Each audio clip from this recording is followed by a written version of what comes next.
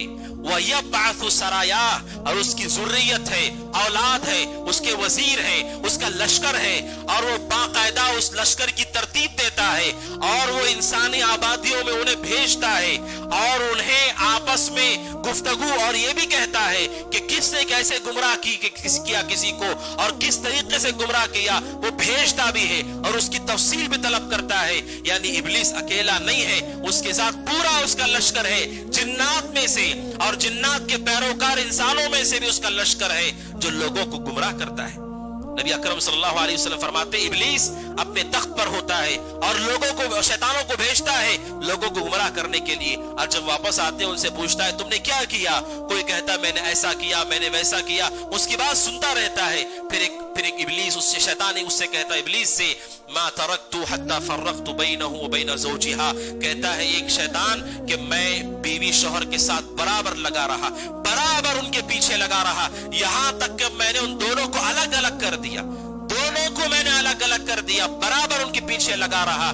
پیر رسول کہتے ہیں ابلیس خوش ہو کر کے کہتا ہے نعم انت، کتنا اچھا تو ہے. اور امام احمد کہتے ہیں پھر وہ ابلیس اس شیطان کو اپنے گلے لگاتا ہے، اسے چمٹ لیتا ہے، کیونکہ اس نے سب سے بڑا کام کیا، بیوی شوہر کو توڑ دیا.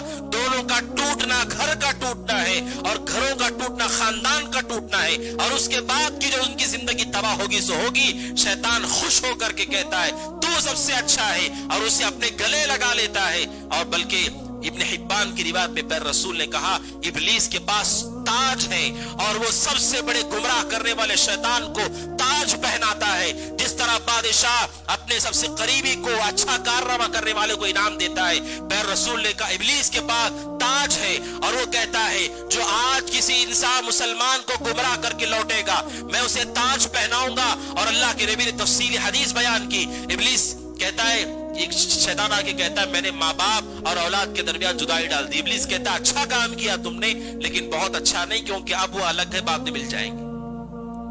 آپ نے کہا آخر میں ایک شیطان کہتا ہے کہ میں ایک مسلمان کو بھڑکاتا رہا ورغلاتا رہا، یہاں تک کہ اس نے سامنے والے کا قتل کر دیا.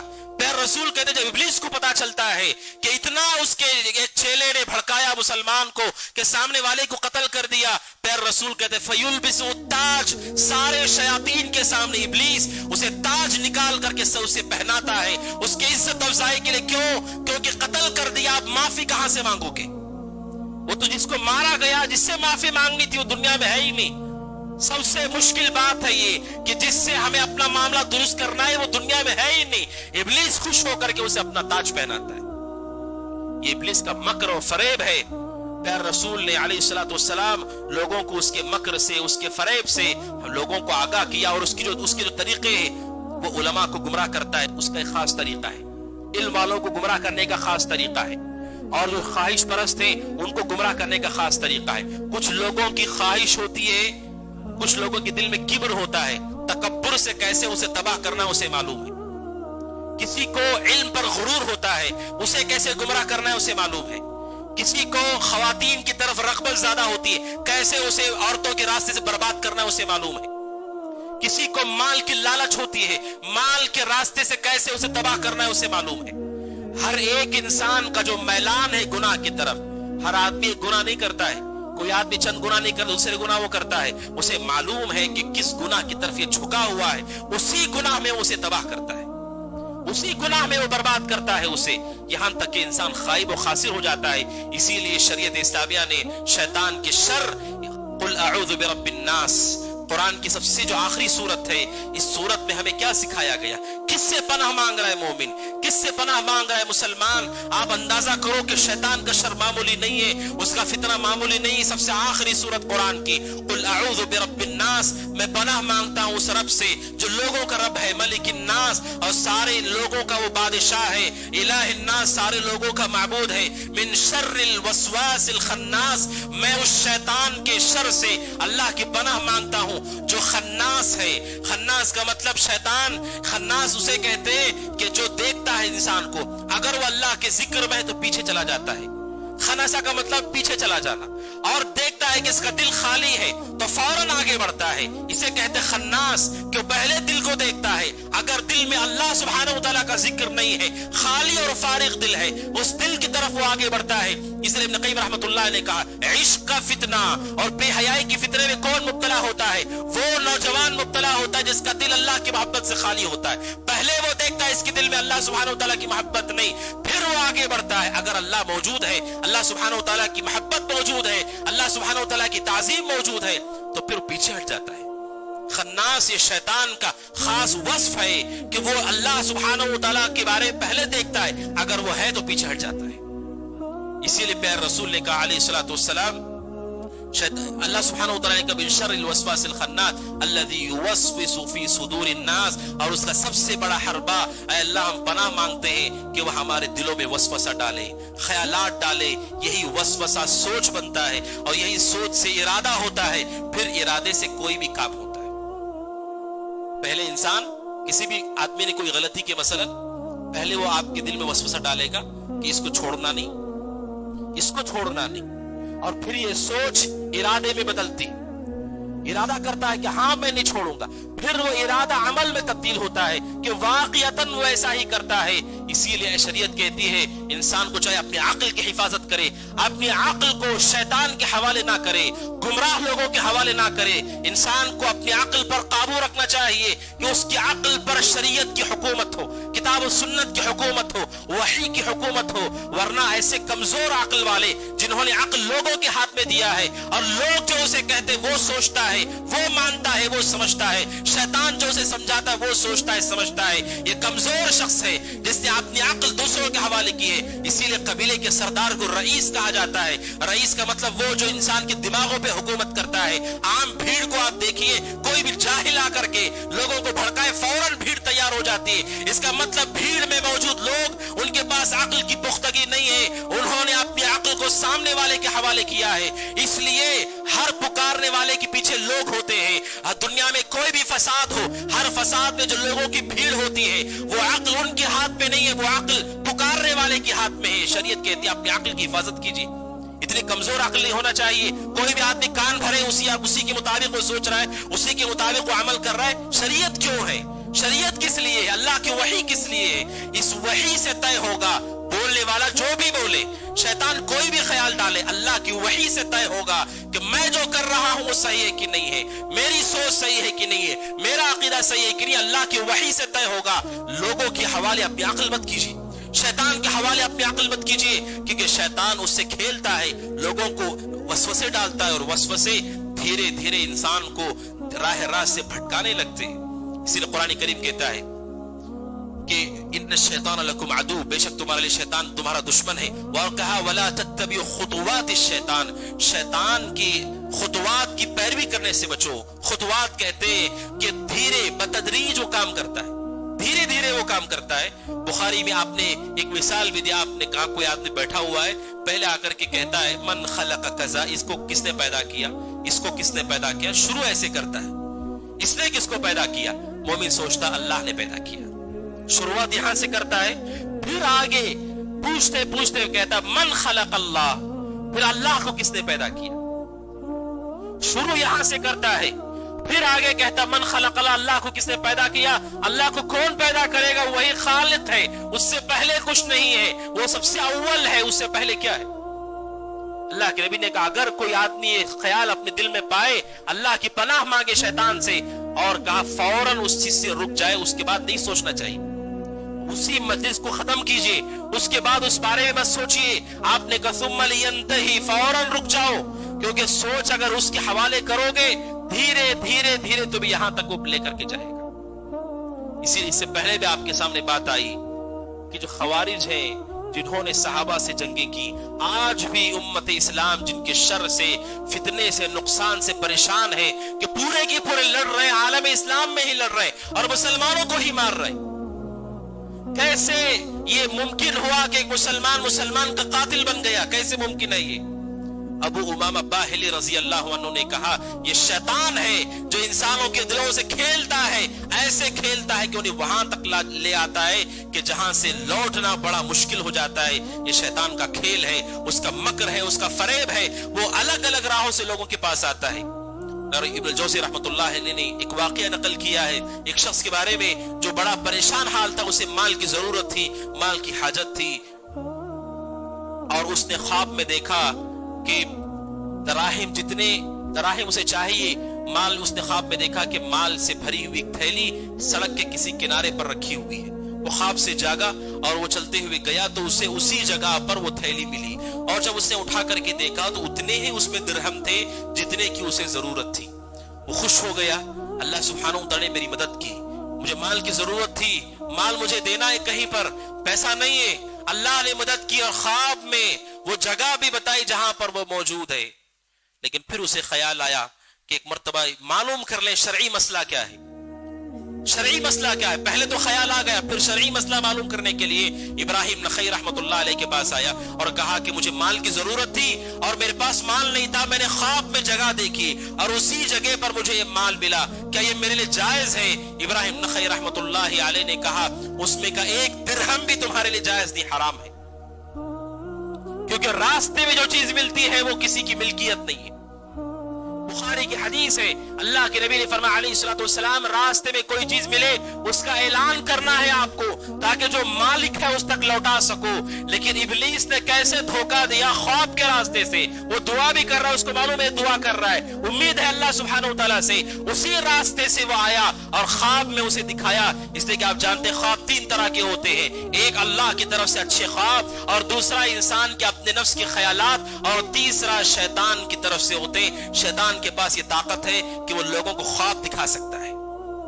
خواب دکھایا اور اسے گمراہی کے راستے پر، اگر وہ علماء سے رجوع کر کے نہیں پوچھتا مال حرام وہ کھا لیتا، حرام مال وہ کھا لیتا، کیونکہ راستے میں ملی ہوئی چیز ہے. وہ شیطان کا مکر ہے، شیطان کا فریب ہے. اس لیے پیر رسول صلی اللہ علیہ وسلم نے اس کے مکر و فریب سے صحابہ کو آگاہ کیا، اور وہ مشہور حدیث ہے صحیح مسلم کہ آپ جانتے ہیں یہ ابلیس اس قدر دشمن ہے، انبیاء کا بھی دشمن ہے. وَكَذَلِكَ جَعَلْنَا لِكُلِّ نَبِيٍّ عَدُوًّا شَيَاطِينَ الْإِنسِ وَالْجِنِّ، ہر نبی کا دشمن ہے شیطان.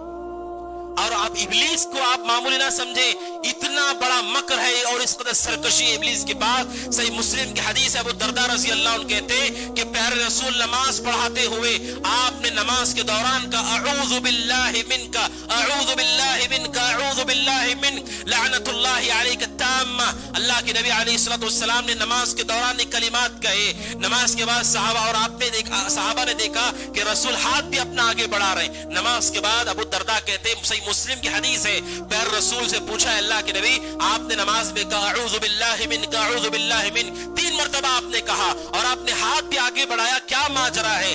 آپ نے کہا ان عدو اللہ ابلیس، آپ نے کہا اللہ کا جو دشمن ابلیس ہے وہ آگ کا شعلہ لے کر کے میرے پاس آیا تاکہ وہ مجھے جھلسا سکے اس آگ سے، اور میں نے اللہ کی پناہ مانگی اس سے، اور اللہ سبحانہ و تعالیٰ نے رسول کو اذیت دینے کی طاقت اس کے پاس نہیں دی ہے۔ اللہ کے نبی نے فرمایا کہ میں نے ہاتھ آگے بڑھا اسے پکڑنے کے لیے، اگر سلیمان کی دعا نہ ہوتی علیہ السلام کہ حضرت سلیمان کو جنات پر بھی قدرت تھی، انسانوں پر بھی قدرت تھی، اور سلیمان علیہ السلام نے کہا تھا اللہ جو حکومت تو نے مجھے دی ہے جنات اور انسانوں پر، میرے بعد کسی کو نہیں دینا۔ آپ نے کہا میرے بھائی سلیمان کی اس دعا کو یاد کیا میں نے، اس لیے چھوڑ دیا، ورنہ ابلیس کو میں پکڑ کر کے میں کسی ستون سے باندھ دیتا اور مدینہ کے بچے اسے اذیت پہنچا سکتے تھے۔ اب سوچئے اللہ کے نبی کو ابلیس شعلہ لے کر کے جا رہا ہے اذیت پہنچانے کے لیے، اب اللہ کے نبی کے ساتھ اس کی دشمنی ہے، تو سوچئے ہمارے ساتھ اس کی کیسے دشمنی ہے۔ حتیٰ کہ ابلیس کی دشمنی سخت ہو جاتی ہے کہ وہ موت کے وقت بھی انسان کے پاس آتا ہے بس اوقات، اور موت کے وقت آ کر کے اسے کہتا ہے کہ یہودیت اختیار کر لو، عیسائیت اختیار کر لو، اور اسے گمراہ کرتا ہے کیونکہ اسے معلوم ہے کہ کفر پر مرے گا تو کبھی جنت میں نہیں جائے گا۔ اسی لیے ابو داؤد کی حدیث اللہ کے نبی دعا کرتے تھے اللہم انی اعوذ بک ان یتخبطنی الشیطان عند الموت، اے اللہ میں تیری پناہ مانگتا ہوں کہ شیطان موت کے وقت آ کر کے میرے اوپر حاوی ہو جائے۔ آپ پناہ مانگتے تھے کہ موت کے وقت بھی حاضر ہوتا ہے انسان کے پاس تاکہ وہ اسے گمراہ کر سکے۔ بیمار ہے انسان، موت سے پہلے ایسی کوئی بات وہ کہہ دے اللہ کے بارے، بیماری سے تکلیف ہے اس کو، موت سے پہلے کوئی ایسی بات کہہ دے جو اس کی تباہی کا سبب ہو، اللہ کے لیے پناہ مانگتے تھے کہ موت کے وقت شیطان میرے سامنے حاضر نہ ہو۔ یہ سارے اس کے فریب اور مکر ہیں، اس کے باوجود قرآن کریم کہتا ہے ان کید الشیطان کان ضعیفا، شیطان کا کوئی بھی مکر ہو، کوئی بھی اس کی چال ہو، اس کی چال کمزور ہوتی، اس کی چال کمزور ہے۔ یہ قرآن کا واضح فیصلہ ہے، لیکن اسی سورہ نساء میں اللہ کہتا ہے وَخُلِقَ الْإِنسَانُ ضَعِيفًا، اور ہم نے انسان کو کمزور پیدا کیا ہے۔ شیطان کی چال طاقتور نہیں ہے، کمزور ہے، لیکن مسئلہ یہ ہے کہ انسان بھی کمزور ہی ہے۔ اسی لیے علماء کہتے ہیں کمزور لڑیں گے تو کوئی ایک دوسرے پہ غالب نہیں آئے گا جب تک کوئی تیسرا آ کر کے مدد نہ کرے۔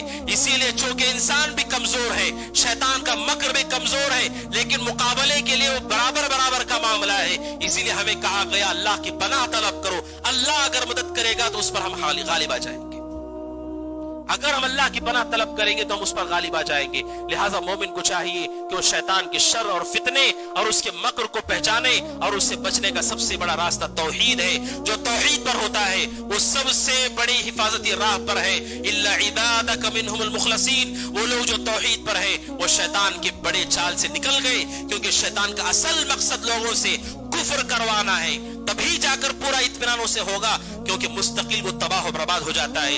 اس لیے توحید سب سے بڑا راستہ ہے، اور اس کے علاوہ اللہ سبحانہ و تعالیٰ سے دعا، اللہ سبحانہ و تعالیٰ سے پناہ طلب کرے، کیونکہ اس دشمن کو ہم دیکھ نہیں سکتے، ہم نہیں جانتے کس راستے سے وہ آئے گا، اور جیسے میں نے کہا وہ آگے سے بھی آتا ہے، پیچھے سے بھی آتا ہے، دائیں سے بھی آتا ہے، بائیں سے بھی آتا ہے، ہر طرح سے وہ آتا ہے۔ لہٰذا اللہ کی پناہ طلب کرنا اور اللہ سبحانہ و تعالیٰ کی فرمانبرداری کرنا یہ وہ راستہ ہے جس سے ہم شیطان سے بچ سکتے ہیں۔ اللہ سبحانہ و تعالیٰ سے دعا کہ اللہ سبحانہ و تعالیٰ ہمیں شیطان کے مکر سے، فریب سے، اس کے چالوں سے ہم سب کی حفاظت فرمائے۔ اللہ سبحانہ و تعالیٰ ہماری پوری زندگی اور بالخصوص موت کے وقت اللہ تبارک و تعالیٰ شیطان کی سازشوں سے، مکر سے ہم سب کی حفاظت فرمائے۔ اللہ سبحانہ و تعالیٰ شیطان کی ہر راہ سے ہم سب کو دور رکھے اور صراط مستقیم پر ہم سب کو قائم و دائم رکھے، جب تک ہمیں دنیا میں رکھے، ایمان پر رکھے، عمل صالح پر رکھے، اپنے پاس بلائے، اس حال میں بلائے۔ اللہ تبارک و تعالیٰ ہم سے راضی ہو، ہم اللہ سبحانہ و تعالیٰ سے راضی ہوں۔ اقول قولی هذا واستغفر الله لي ولكم ولسائر المسلمين من كل ذنب وخطيئة فاستغفروه إنه هو الغفور الرحيم۔ وقل جاء الحق وزهق الباطل إن الباطل كان زهوقا۔